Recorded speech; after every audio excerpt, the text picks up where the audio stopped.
Shalom, shalom. First off, I want to give all praises, honor, and glory to Yahweh, Ba'ashem Yahushai, Ba'ashem Rakakadash. Yahweh being the true name for Heavenly Father, Yahweh Shai being the name for His only begotten Son, who the world ignorantly calls God, and Jesus Christ. I want to give double honors to our apostles and elders, great millstone, that taught us truth and will well. And salutations to you, hopefully like person's truth and honesty, sincerity. This is Brother Yabasap, coaching our lesson to the spirit power of Yahweh, Ba'ashem Yahushai. And this lesson's in response to the Brother Haf Shalom channel. He watches GMS for a while. I've seen him on a few comment boards, and he watches KC quite a bit. He left a comment, the Water Brother, for the support, and I'm glad you were edified on it. But I just do want to make some clarification on a few things. Do what's in your spirit, but this is going to be edification for the rest of the body that might have seen that video. I don't want to give off the wrong interpretation or message, but I know brothers of GMS are pretty seasoned, so they kind of understand where I'm coming from with it. But his comment says this lesson turned out to be very edifying for me. Yahweh Saba GMS KC made me aware of James 3 and verse 1, where it warns about becoming a teacher. NLT reads teachers, but in KJV it reads masters. The warning in James 3 and 1 hits hard because I have sinned a lot back in the world. I have repented much after finding the truth, but has only been a little over a year. I parted with Christendom in October 2024 and have ever since directed my prayers to Yahweh Ba'ashem Yahushai. James 3 and 1, dear brothers and sisters, not many of you should become teachers in the church, for we who teach will be judged more strictly, that's a precept I shared in the lesson. Okay, it says, I mostly haven't done much teaching, mostly have just read scriptures. I feel James 3 and 1 is a direct warning. Henceforth, I'm going to stop making videos on the regular. I had to meditate about that because I heard Apostle Tahar saying that one should make videos every day. So I'm new to the faith that I think I ought to study more. I will continue to listen to GMS videos and will continue to support GMS. I am also going to delete videos off on my channel called Yahweh Ba'ashem Yahushai Rakakadash. All right, brother, you're on the right track, man. But the problem is, for one, you don't want to delete videos because you've already been doing the work. That's part of the work. All right, if you're already uploading lessons, you want to continue to upload lessons. Now, the standard of one video a day was Apostle Tahar made that message to let brothers know what type of energy you're supposed to be in, like as far as being on fire and desiring to be teaching the word. You're gonna have a lot of motivation and passion automatically, that to the point to where at a minimum you should want or be doing one lesson a day, even if it's for 5 minutes. Okay, and brothers do the best they can to do that. Me in particular, sometimes I do one video a day. There's other times where I might do like 2 or 3 videos in one day in advance and then kind of upload them. And other times, I might not be able to make it, one a day. But ultimately the order came out, to my understanding, is that that's just, if you're a member, you should be doing at a minimum of 3 per week. That's what he said. But really, every single brother that I know, we do more than 3 videos a week. Okay, we try to do them daily if we can. But hey, everybody's got stuff going on. Life happens. Spirit can get drained. You don't want to overdo it to where you're wearing yourself out. All right, but that's an order for if you're a part actively of Great Millstone. If you're not of Great Millstone, if you're not built up enough to maintain that, then there's nothing wrong with that. You're not going to lose your salvation. But the energy is supposed to be there for you to want to do it. Okay? But I shared the scripture. This is Luke 9:62. It says, and Yahushua said unto him, no man having put his hand to the plow and looking back is fit for the kingdom of Yahweh. If the Spirit has already hit you enough to where you're studying that much and you start to have a certain amount of knowledge about the scriptures, and the Spirit has already convicted you enough to where you need to begin to teach and you're doing shows, you need to feed that. Okay? You don't want to stop it or quench that, or put the fire out. You want to continue to feed it, but you want to feed it gradually. Like, when you start a fire in a wilderness or camping, what you do is you gather your logs, okay, and then you have to have a fire starter. And a lot of times people call it a tinder bundle is a good fire starter. Okay, so you gather your knowledge, which you got the logs, all right? And now you want to start doing the work is you want to be able to get your fire built. But in order to get your fire fully built to that bonfire level, you got to start small with a tinder bundle. And if you don't have the smallest things, the smallest understandings of the milk of the scriptures, then your fire won't be lit. Because when you go to get a tinder bundle, the tinder bundle is comprised of very small, flammable, airy substance, okay, where air can kind of flow through it, such as cotton ball. Some people use newspaper that's shredded up and then they crumble it into a ball, and it has a lot of air holes in it, to flow through it. You can use dryer lint, okay. You can use the shavings off of the logs that you gather. You can take a sharp knife and you can shave off little curls and strips of thin pieces of wood, and you collect it together into a tinder bundle. Okay, that's your fire starter. Well, when you come into this truth, you're given a heap of logs, right? You're given you get your firewood ready. You're ready to build your fire. It's freezing outside. You're on the brink of freezing to death. You got to gather your wood. Okay? And when you gather that wood, that large logs represent the information that the apostles and the elders and brothers are teaching. The heavy part of the scriptures, you have so much information that you can get, but you can overwhelm yourself with too much. You can't carry all the wood that you want at one time. So you get what you can, man. Okay? Then you take some of that knowledge, you shave off, and you start working with it, right? Build your tinder bundle, okay? And you got to form it, and you got to shape it just right. If it's wet, it's not going to light. So you got to take the information that you learn, and you want to build upon it. So you keep building off more shavings off that log, right? Take your sharp knife, and you start working at it. This is when you're new.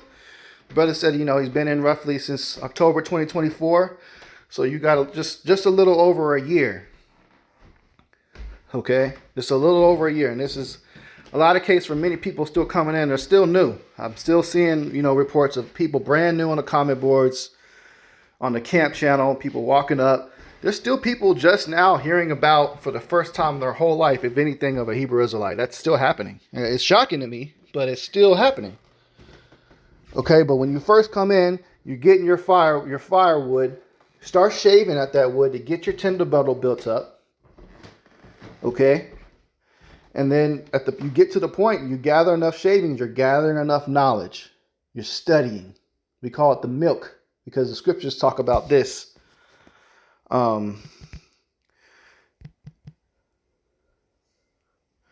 Let's go here. This is the book of 1 Peter 2:2. It says, as newborn babes desire the sincere milk of the word, that ye may grow thereby, right? So as newborn babes, you need the basic to survive. You need that mother's milk.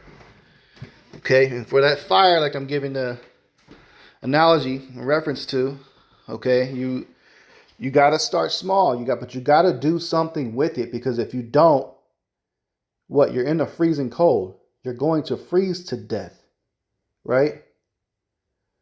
Some people just want to, come to the fire when it's already warm.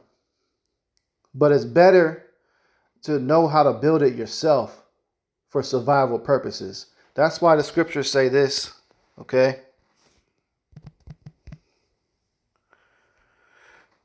Work out your own salvation, right? This is Philippians 2:12. This is, we're going to go down to the KJV version here. It says, wherefore, my beloved, as ye have always obeyed, not as my not as in my presence only, but now much more in my absence. Work out your own salvation with fear and trembling. So it's up to you to get your ticket on the chariot. It's not up to somebody else.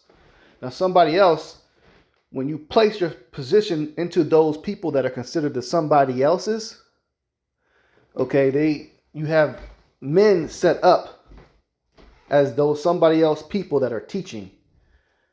All right, and we have a duty or responsibility to keep that. Otherwise, the Lord will strike us down. If we've already been out there doing the work of the Heavenly Father, and we're sincere, we actually believe, and you begin to do the work, if we stop, brothers will tell you testimonies if they even tried to stop.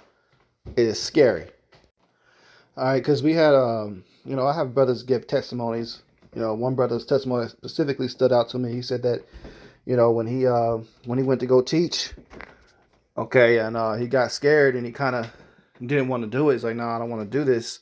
What ended up happening is his whole apartment caught on fire. His whole apartment caught on fire, man. And not only that, he got injured too while teaching. But I'm not gonna put brother's personal. I'll let him share that personal testimony. But yeah, man. So, and another count, was a brother that he was I can't remember what camp it was. It was down south. It might have been in Florida, I think. But the brother gave his testimony that when he was on the line, he was meditating, thinking about stepping down from his rank. Okay, he was thinking about stepping down from his rank and doing a different position in the camp, or possibly letting it go. I don't think he was talk about letting it go, but he thought about stepping down. And literally, he gave a testimony that an angel, as soon as he had that thought, an angel grabbed him, like touched his shoulder. None of the other brothers saw the angel, but it scared the hell out of him, and told him, "Hey, you better not," And then that same brother, I don't know if I believe it might have been the same brother that, he passed later. But he ended up catching on fire, man. It was an accident.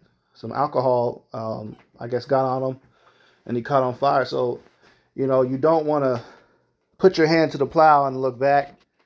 Okay, if you're in your spirit to teach and you're doing shows, then that's great. You want to do it, but the purpose of sharing that James 3:1 scripture is to weed out, let you know not everyone is meant to stand out here and do it if you're doing it for the wrong reason. So, for example, if your intentions of teaching the Bible, is to gain a following, become a big prophet, a big pastor, and you got hundreds of people on your videos and giving you thumbs ups and shalom you, and you kind of want the attention from women, and you're just looking to be a part of something, or you're looking just to get some type of clout, personally within your own heart what's the reason of you uploading that video is for. If you're constantly if you upload a video and you're constantly looking to see how many people viewed it, you're not in the right spirit. Like, you shouldn't give a shit if people view it at all. Like me in particular, if you pay attention to my lessons, I put a lot of time. I don't have professional editing experience, but I do edit my videos to share a lot of clips. I'll screen record certain clips. I'll crop it out. I'll show it. And, I put a lot of work into my lessons, even though, if you notice, my view count, what it appears to be, it's pretty low right now. On average, when I see it, it may be on a good day, a good amount of views, it'd be in the 30s. Okay, but usually I may only see maybe like 10 or 15 people. What YouTube tells me how many people watch it. Now, when I was first coming in, my first couple years in the truth, I was pretty known for going viral. Like, I have one video in particular that still has on another channel over 50,000 views on it. But I don't care about none of that, man. So when you read that precept in James, okay, right here, James 3:1, dear brothers and sisters, not many of you should become teachers in the church, For we who teach will be judged more strictly. Okay, yeah, it's normal to have a little bit of fear reading that, like shit, it's scary. If I fuck up, I'm gonna get worse. But no, if you know better already and you're already kind of teaching, okay, and then you don't teach anymore and you fuck up, it's gonna be even worse because you're still in the same position as those men that are held more accountable for teaching. You might not be a member of GMS yet, or you might start your own camp because you got other brothers that's in this truth. They're not a GMS, but they teach the exact same doctrine. Okay, and the only reason why they're not of GMS is just because things happen, or maybe they just didn't physically live close to a GMS camp. But typically, other camps that have started up, there might not been GMS out there specifically, and a member of GMS didn't go out there to physically try them. Because in order to put GMS on your title, you got to be tried. At a minimum, for at least a year of doing consistent shows, meeting the standard that Apostle Tahar put out there. Okay, and then your spirit has to be tested, tried, and refined. And usually that's by another member. You stand on the other side of the line, and you're learning and you're watching.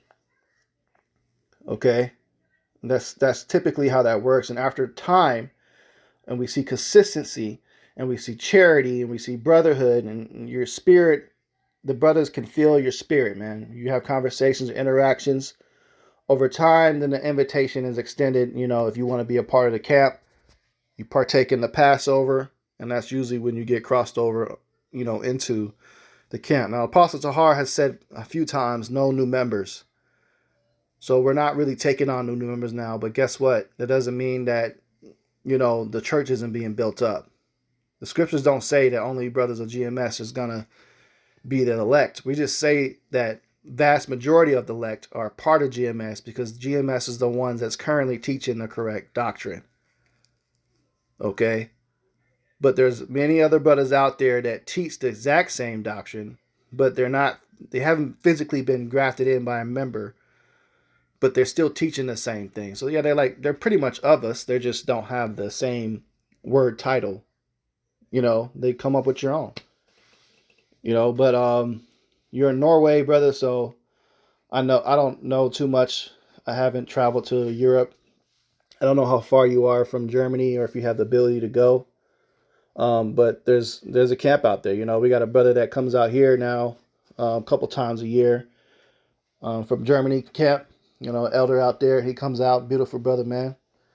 And he fellowships with us and he teaches with us. So if you got ability to go out there, when you got time, I don't know how far you are, but you can go just stay on the other side of the line, and, and learn. Now, when I first came in, I stuck to what I knew, and I did lessons on that. What I had good understanding on, I would send the videos to Elder Maloy out here in KC, the elders at that time, and they would watch my shows, and they would say, hey, look, you went off on this point, or this point was good. So I would just privately share it with them on YouTube, have them review it, and if the lesson was good, then I would do more lessons on that exact same topic. Now, unfortunately, my first channel is gone. It was GMS Spiritual Warfare. It wasn't 2, but it was the first one. And, that was pretty big. I got like a little bit over 1,000 subscribers, but Esau took it down. But if you would have had access to the channel, you would have seen most of my videos. My first probably 20 or 30 of them, they were all basically on the mark of the beast. The tribes breakdown. I have a pretty good understanding of each tribe, so I would go through each tribe, and some of the ones I knew, like Judah, Gad, Ephraim. My tribe. Manasseh, Issachar, start going in breakdowns of each one. That's called the milk of the scriptures, man. Go into the breakdown on the name. That's pretty good to understand, the name of the Lord. Okay, I would do lessons on what's coming. I thought it was easy understanding in the scriptures of the missiles. So I would do lessons on the missiles. But I rotated between those topics. It was very few. But that's what I stuck with until I felt I mastered those topics, and I taught that. And that's enough to bring people in. There's a brother that was watching diligently. He's in Detroit right now. And now he's a part of the camp. But I remember before he wasn't a part of the camp, and I was one of the members. He said that he watched regularly and first came across the truth from the videos I was pushing out. So that's the Lord brung fruit that way.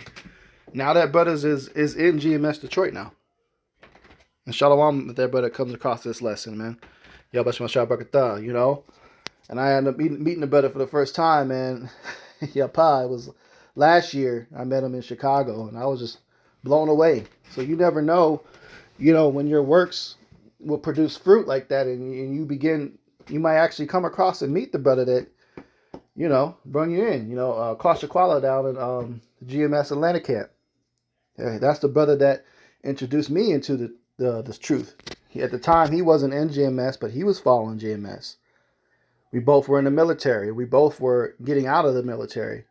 We both worked together, and he got the truth. And then, we both met each other for the first time. He started edifying me on the one when I first came across it. I started getting edified on this time of the year is always close to me because I was edified on the Christmas shit because I was a diehard Christian, man. I was on track to be made a deacon of the church I was going to, and I learned the truth. I learned the truth that the Christian is pagan as hell, and that led to me getting the name of the Lord.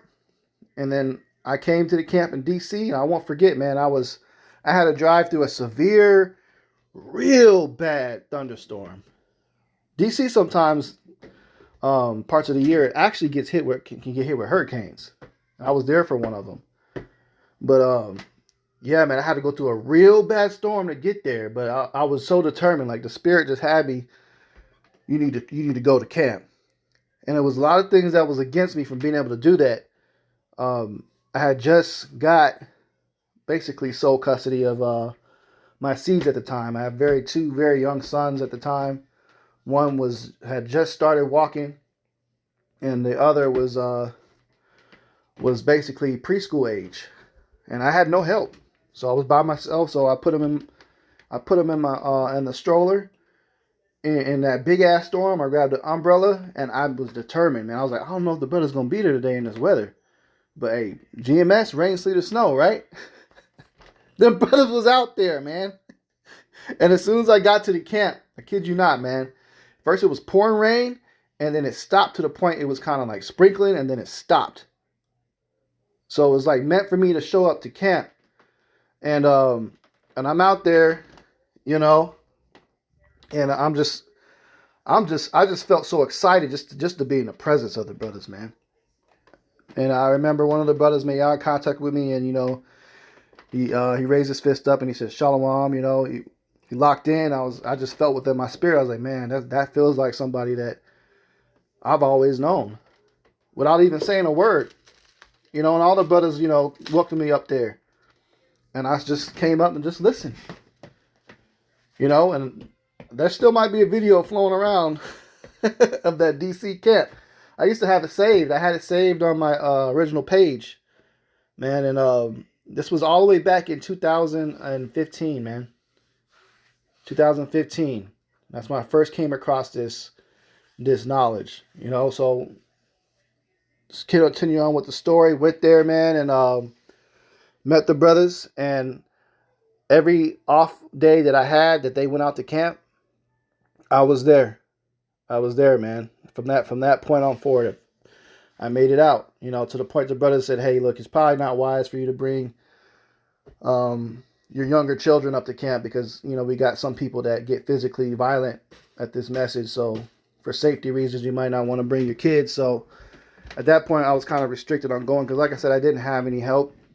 I was in DC by myself with no family. Wife was gone. So at that point, I couldn't really go out that much longer. I just kind of would call in and they had classes, and over the phone I would listen in on the class, take notes, and I just hit the scriptures as hard as possible, man. I was so passionate. I'm still passionate about it, still just as on fire. But when you first come in like that, you binge watch hours upon hours upon hours, days of videos, and you're studying and reading and you're highlighting, you know. So that was my experience, and then the Lord set it up to where, I would say, hey, look, if Yahweh Bashem Yahushai's will, and you help me out this situation, I'll serve you for, forever. And that's exactly what happened. Next thing you know, the Lord wanted me to put my hand to the plow. So you know what he did? I got hurt in the military, and that injury led to me getting medically discharged. But I got to the point, I was in D.C., and I was about to be homeless. The college that was out there lost its accreditation and closed. I was already enrolled. So I was forced to make a decision. I had to come back to my hometown, which is here in Kansas City, Missouri, to get some type of assistance because I didn't have a place to stay. They only put me out with like $200 a month to live off of. It was a horrible experience, but I trusted in Yahweh Bashem Yahushai that he would provide for me, man. So got on YouTube, searched GMSKC, hit the comment board up, and one of the brothers, Amawan, he had responded back to me, and then from there, once I got back in this area, I ended up linking up with the brothers, and it's been day to day, back to back ever since. I did my first Passover on my own that same year when I got back to this area by watching Elder Apostle Tahar's video. And after I did the Passover, man, that's when I started physically coming out to GMSKC camp more. I started getting a little bit more help with the boys. The Lord blessed me tremendously with the proper disability, enough income to purchase my house. Purchased the house, man. Got the help I needed from the fam to come out to camp. And that's all she wrote, man. And now here I am today. But the Lord had to move things to force me into doing this. Like, all right, if you want to be a part of this, I'm going to shake some things up. I'm going to bless you. But if I was to turn my back on this now, everything I just mentioned, I'm going to lose. Guaranteed. Guaranteed, man. And that's not to say that you're officially, a part of GMS and that you have to do one show a day. That's not what I'm saying. But I'm saying if you're already doing lessons and it's in your spirit to do it, then you need to do it, and you don't need to hinder that spirit at all. You want to keep pushing out shows, man, and build yourself up to the point because you never know. The Lord might call you to start a camp in Norway. And whoever's listening, you might have brothers, because there's brothers listening. I've seen on my comment board from the Philippines. There's brothers in Africa. I'm sure there's brothers in China. And that's the beautiful part of this prophecy is the word. We prophesy into the wind, so the word has reached the four corners of the earth. So wherever you are, even if you're in the United States still, and you're listening, you're tuning in, don't be scared to continue to do a lesson and teach. There's nothing wrong with it, man. Just stay on point with it. Don't go off on the breakdown. Make sure you've mastered the understanding. You've watched plenty of videos, and you literally just copy what the points that other brothers has been saying. That's all we are. We are mouthpieces, man. We didn't come up with this knowledge on our own. You got to remember that. Everything that the brothers are teaching right now at the camp, they're all things that they learned from other brothers, the elders. And that the elders were blessed with that knowledge from Yahushua. And their elders, Yahushua used their elders to teach them. But they just copy everything that they've learned. That's what we mean by enduring the sound doctrine. You stick to the original teachings that have been proven to be correct. Okay? That have proven to be correct and proven to be spiritually accurate. We stick to that. Don't try to reinvent the wheel and think that you just discovered something on your own in the scriptures. That is a new breakdown. No. That's when you go off. The reason why these guys are coming up with these new breakdowns is because they don't have the humility and they're not humble enough to learn under somebody else. They're so obsessed with being the top leader. They want to be the head. They want the attention. They think that comes with a lot of attention and a lot of women and notoriety. Everybody wants to be the top dog. Okay, but you're still the top dog if you're a part of this body at all. Every single one of us, man. Okay. Precept comes to mind on that statement. It's Matthew 20:1. It says, "For the kingdom of heaven is like unto a man that is a householder, which went out early in the morning to hire laborers into his vineyard. And when he had agreed with the laborers for a penny a day, he sent them into his vineyard. And when he went out about in the third hour and saw others standing idle in the marketplace, and said unto them, Go ye also into the vineyard, and whatsoever is right I will give you. And they went their way. Again he went out about the 6th and 9th hour, and did likewise. And about the 11th hour he went out and found others standing idle, and saith unto them, Why stand ye here all the day idle? They say unto him, Because no man hath hired us. He saith unto them, Go ye also into the vineyard, and whatsoever is right, that shall ye receive. So when even was come, the Lord of the vineyard said unto his steward, Call the laborers and give them their hire, beginning from the last unto the first. And when they came, it says, And when they came that were hired, about the 11th hour, they received every man a penny. But when the first came, he supposed that he should have received more, and they likewise received every man a penny. And when they have received it, they murmured against the good man of the house, saying, These last have wrought but 1 hour, and has made them equal unto us, which have borne the burden of the heat of the day. But he answered one of them, and said, Friend, I do thee no wrong. Didst not thou agree with me for a penny? Take that thine is, and go thy way. I will give unto the last even as unto thee. So there you go, man. So they're going out and laboring. They're working. Okay? You got people that came to do a job, and the job's payment was a wage of a penny. Okay? All right, and I believe that's one day's pay. That's almost equivalent, probably around maybe $200, something like that, man. All right, so a penny was considered a day's wage. So some came early that morning and they had to work in the hot sun all day long, and then other brothers came up at the last hour before the work day was over with, and they came up to work, but they were given the same pay. So they thought that they were unfair. But you got to remember, this penny is the analogy, is equal to representing the kingdom of heaven. You don't get more of the kingdom of heaven than somebody else. Okay? So it does not matter your rank, or you might be given rank in the camp. We are all getting payment of getting into the kingdom, being delivered.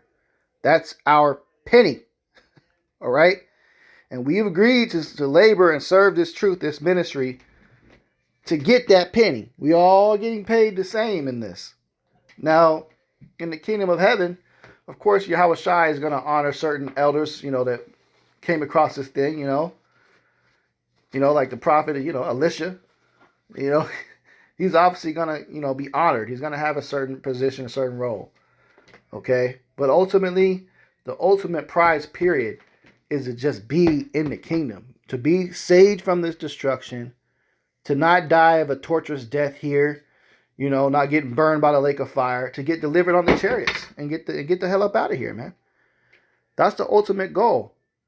So anything else outside of that, of what you're desiring in this truth, is from a wicked worldly lust. You're standing out there and you want to be the top guy in charge. Why? Because you think maybe it might bring in more women in the camp. Everybody look at you as the most wise. I mean, that brother deserves that credit of being wise. You know, that's why we call them, we give them honorable titles. We may call them apostles and elders. We give credit where it's due. But not everybody has to be that. Just teach, man. Above all, teach the word, okay? And don't put your hand to the plow and then pull back because you hear the warning that, you know, hey, you can get fucked up worse if you become a teacher. You know, so I don't want to get fucked up worse. I'd rather get fucked up less and stay just listening. That's not how this works. But it's all to the spirit of Yahweh Shem El Shai. The Lord calls you to be a prophet, and be a prophet. But if you feel in your spirit that your purpose of going out to teach is for carnal reasons, such as what the elders of Genesis are doing, Sakari, and on all those other camps I went in on a lesson on, then you're not doing it for the right reasons, man. You're supposed to doing it to get that penny, man, to get salvation, and not care about what type of position you are compared to other brothers, because you're going to have people that's going to believe at the last second. You're going to have people that believes in Yahweh Shai and going to call upon his name, you know, maybe one day before the missiles hit. Because nobody knows that day or hour. We just know that any moment it can happen at this point. But you're going to have people at the last second, maybe they living in some land, some country, where they don't have a United States city that has a GMS camp. Maybe they never had access to a cell phone. You know, because the brother tuning in, like he's listening from Norway. Right? But what about people that's in the Amazon? What about them indigenous people that's just, they have no idea what's going on in the world? You know, Yahweh Shai is going to touch Israelites in every aspect, in any position on this earth. So at that last second, you know, somebody might come across that. You know, somebody might somehow, some way, they get this message, they get this truth, and they start saying Yahweh Shai, and they believe, and their eyes are open. And then the next day the missiles come, and they get delivered. Why? Because they were truly sincere in their heart and their belief. And they're in it for the right reasons. And maybe they stepped up and started spreading the same word, the same knowledge, to try to wake up somebody else. And that's how you can get delivered, man. So don't take your videos down. I can't tell you what to do, but I would suggest you don't. As long as you review everything and you make sure you're on point with your shows. Stick to the baby part of the scriptures, you know, just the easy topics. Go into the MOTB, you know, go into the tribes.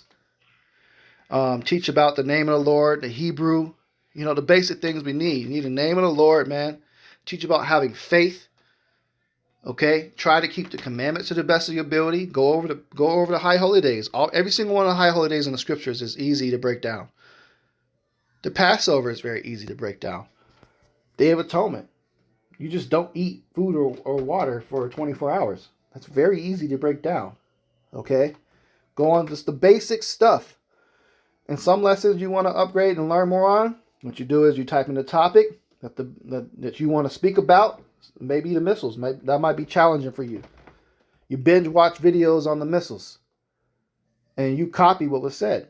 That's all you got to do, man. And that lesson gets uploaded and touches somebody else's heart and their spirit somewhere all the way across the world. I've never been to Norway. You know? But that's just one brother that I've gotten other comments from people all over the place. And you pay attention to other brothers' pages and channels, you'll be surprised. When I looked at the demographics on my first channel, I had over a million people that came across my lessons. Literally. 1 million. Okay? So, above all, teach. If it's in your spirit to do so. If you're struggling, maybe, you know, you don't have the courage enough. I don't want to say courage because I don't want to offend anybody, but maybe you're not comfortable enough being on video. You could be a little bit more shy than other people. Maybe you have a speech impediment. Okay? But just remember, all them excuses were brung to Yahweh Shai. And what did he tell them, man? All right, listen to this precepts, man. This is Luke chapter 14. This is beautiful precept if you're on the fence about whether or not you should go out and teach the word. or do lessons of videos. Okay, Luke 14. And let's see, we're going to start here. We'll start at verse 16. It says, Then said he unto them, A certain man made a great supper, and bade many, and sent his servant at supper time to say to them that were bidden, Come, for all things are now ready. And they all with one consent began to make excuse. The first said unto him, I have bought a piece of ground. I must needs go and see it. I pray thee, have me excused. And another said, I have bought 5 yoke of oxen. I go to prove them. I pray thee, have me excused. Another said, I have married a wife, and therefore I cannot come.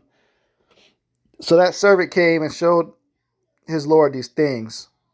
Then the master of the house, being angry, said unto the servant, Go out quickly into the streets and lanes of the city, and bring in hither the poor and the maimed, and the halt and the blind.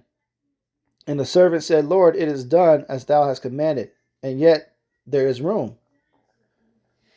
And the Lord said unto the servant, Go out into the highways and hedges, and compel them to come in, that my house may be filled.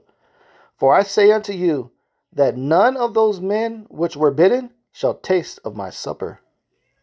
Okay, so they came with multiple excuses. He made a supper, but a lot of people gave excuses not to come eat, man. You know, from buying land, which goes into buying house.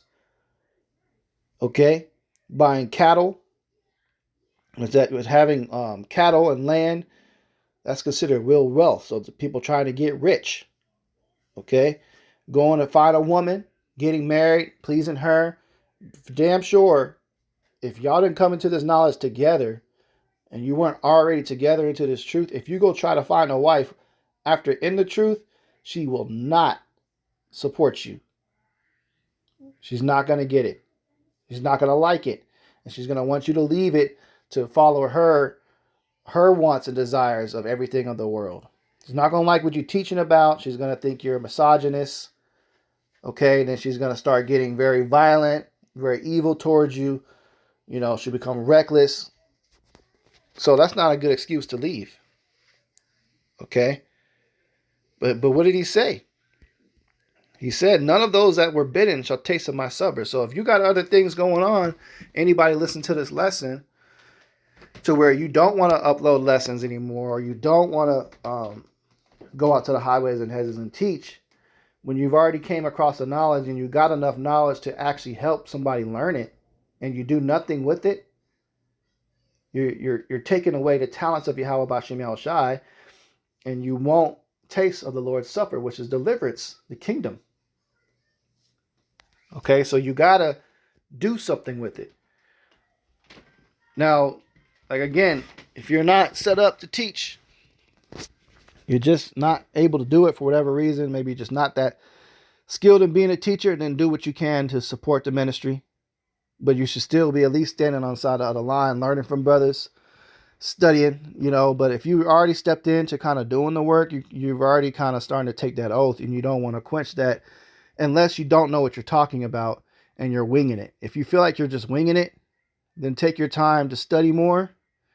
But you need to also take the accountability and responsibility action of getting in contact with brothers that are closest to you, as far as physical wise proximity, or on the internet, and just start communicating, you know, watching videos regularly, tapping in, commenting, you know, maybe you want to send a video or two for somebody to watch to make sure it's accurate.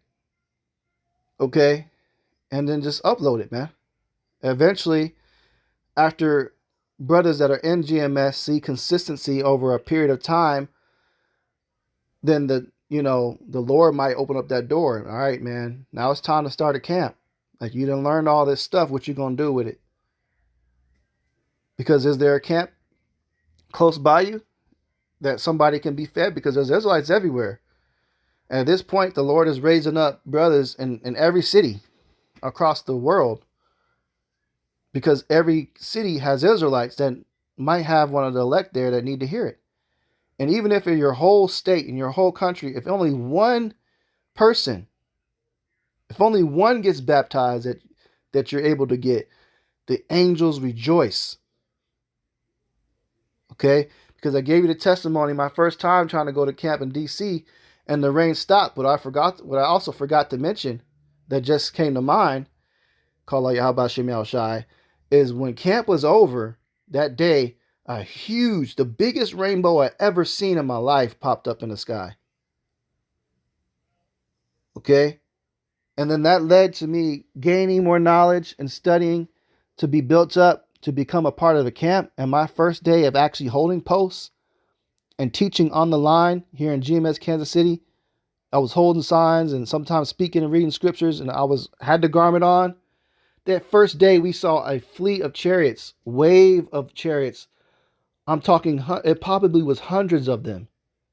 They used their tech to where they were smaller in size, like the size of a bird, but they were little bitty cylindrical silver orbs or multiple colored orbs.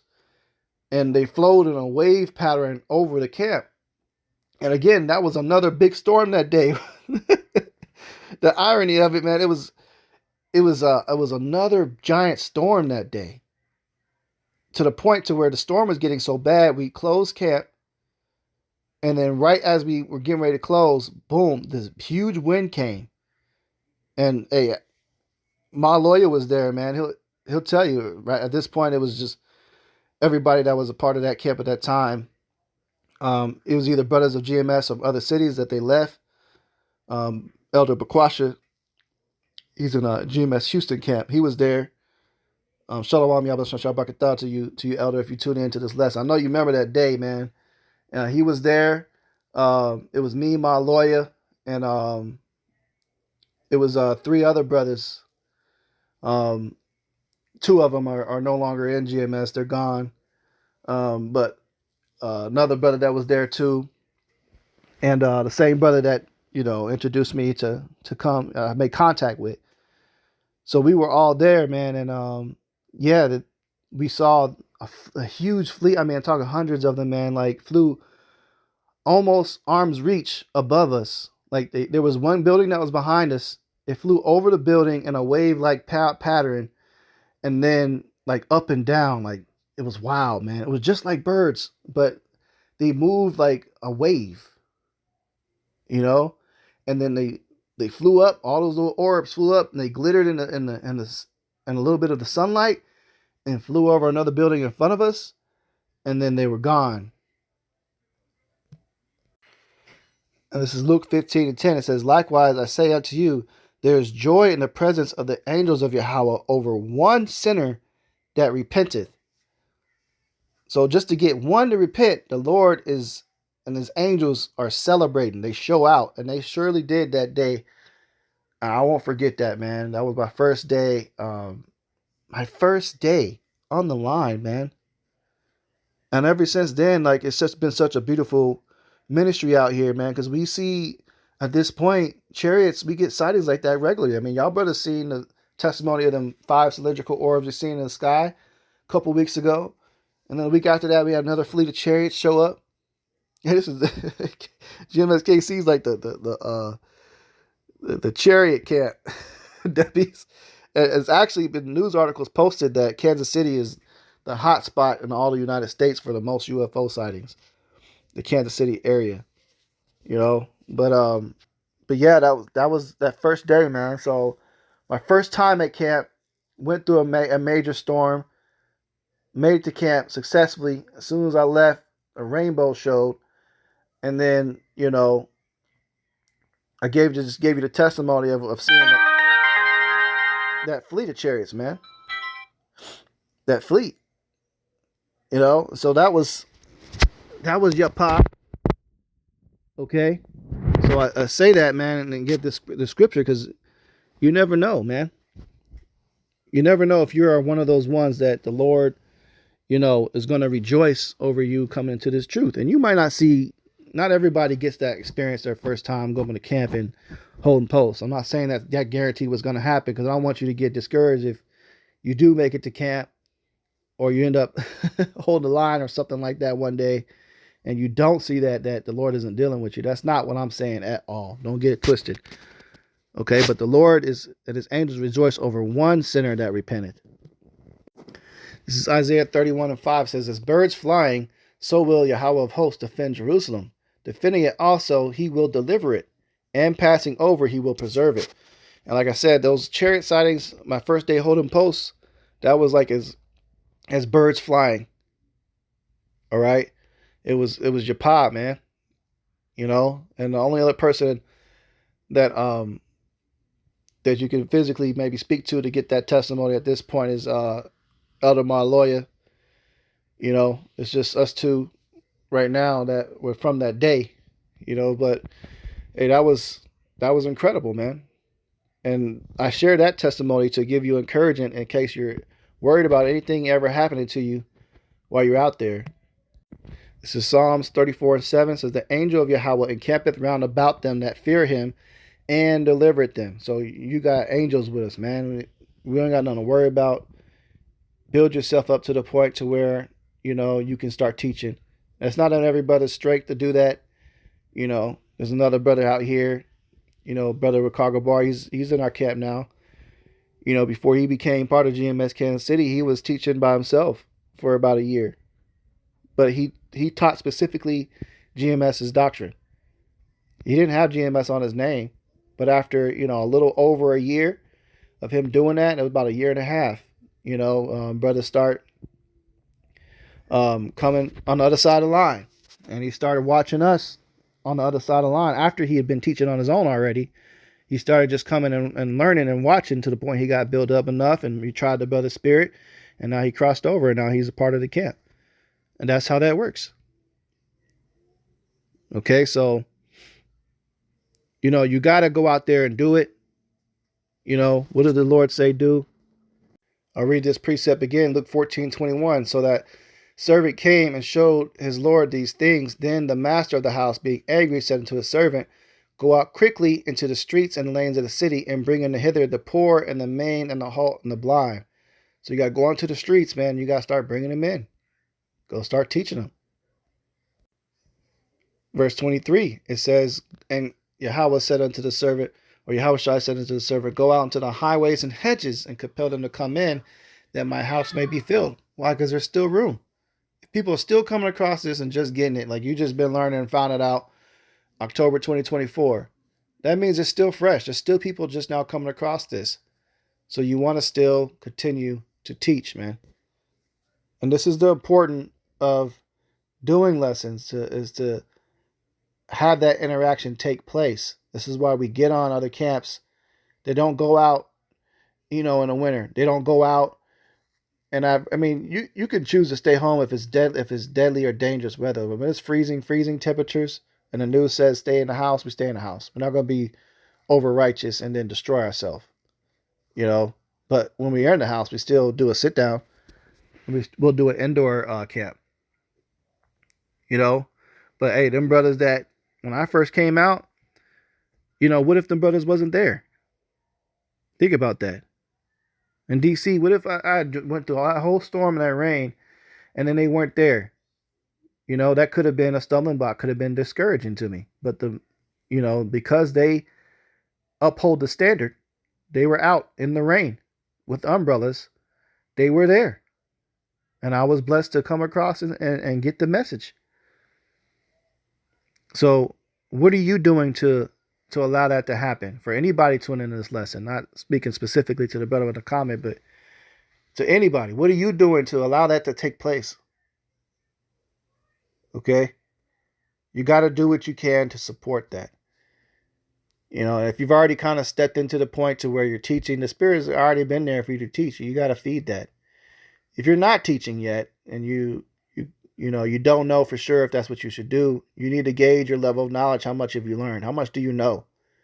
And what are you doing with that knowledge? Because if you're just sitting on it, you're hiding your talent, and the Lord don't deal with that.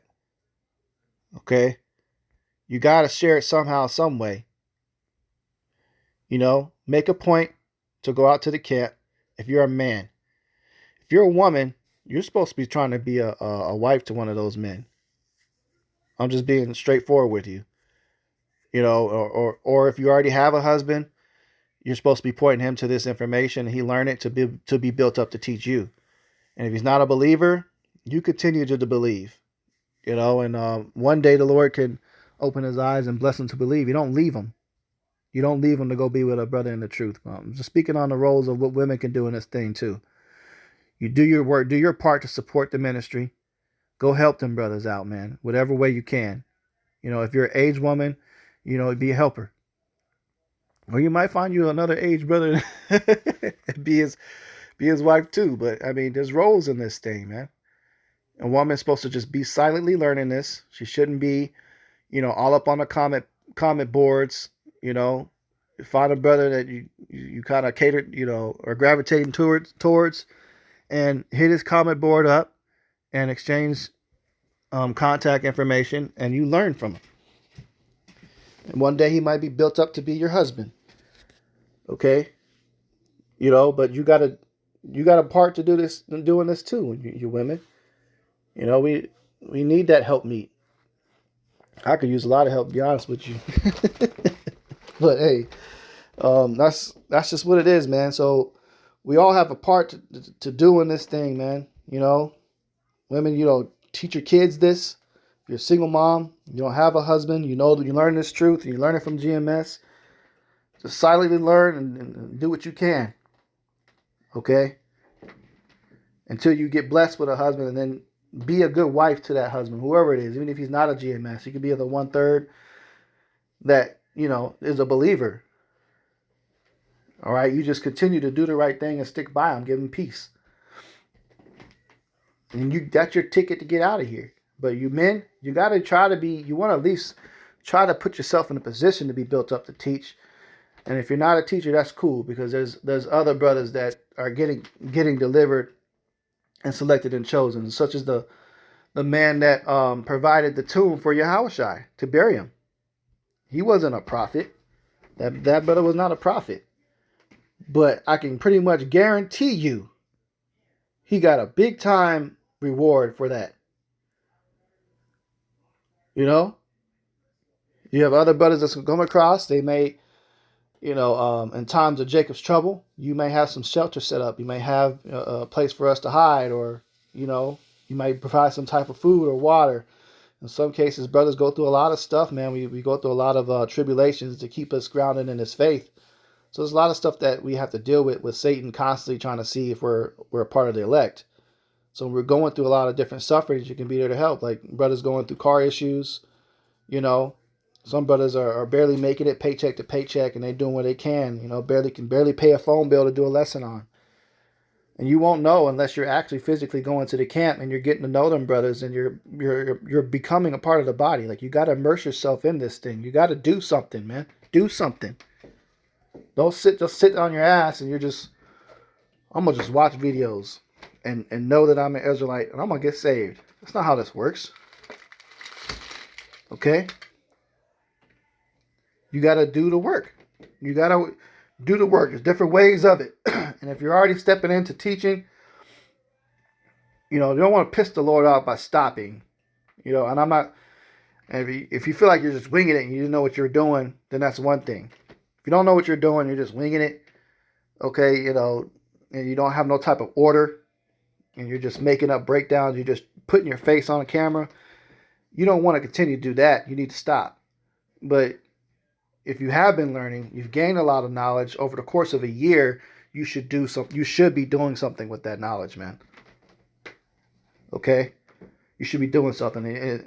That's for the men. Like I told the women too, speak on both.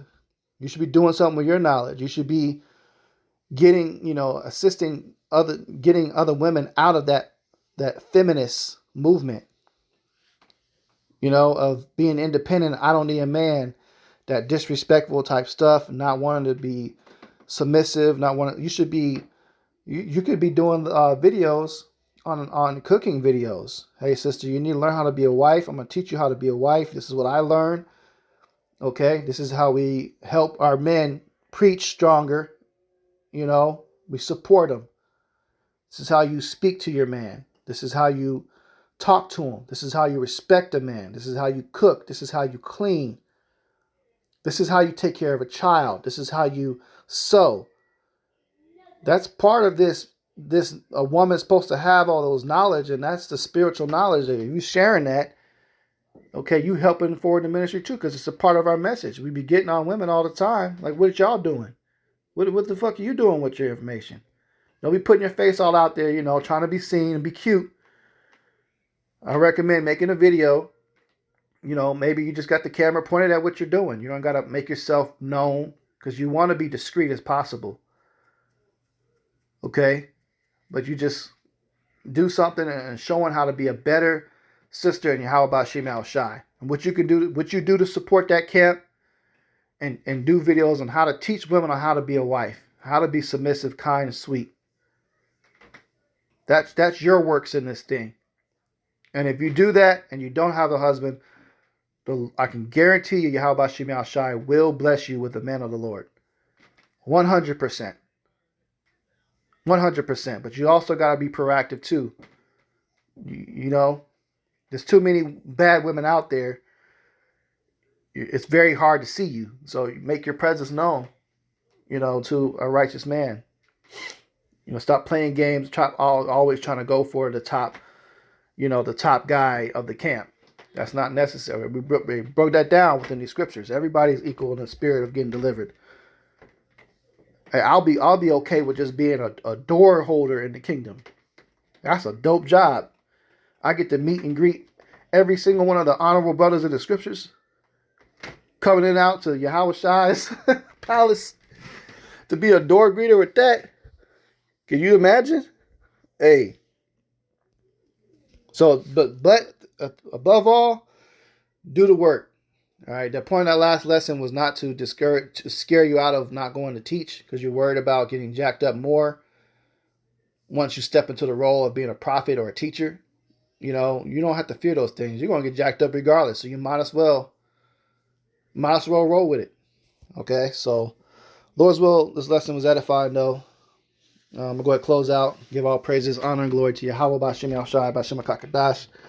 Double honors to our apostles, the elders, great millstone, Tasha, truth and will well. The citations to hopeful pushing this truth and honesty, sincerity. Shalom.